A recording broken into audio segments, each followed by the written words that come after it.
سوال یہ کسی بھائی نے کیا ہے کہ سورہ سجدہ رات کو پڑھنے والی حدیث کیا یہ صحیح ہے یا کہ ضعیف ہے؟ سورہ سجدہ اور سورہ ملک رات کو پڑھنے کے بارے میں جو حدیث ہے وہ سنن ترمذی میں موجود ہے، 2892 نمبر حدیث کا ہے۔ وہ حدیث سند کے لحاظ سے ضعیف ہے۔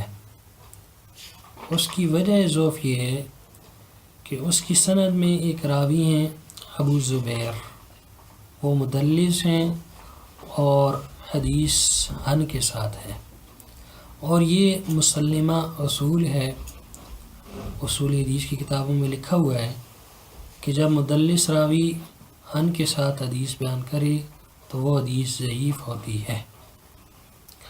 اور اسی طرح اس کے بارے میں طاؤوس رحمہ اللہ کا ایک اثر بھی ہے، وہ بھی سنن ترمذی میں ہی موجود ہے، وہ بھی ضعیف ہے۔ اس کی وجہ ضعف یہ ہے کہ اس میں لیث بن ابی سلیم راوی وہ ضعیف ہیں، جمہور محدثین نے ان کو ضعیف قرار دیا ہے، لہذا وہ بھی ضعیف ہے۔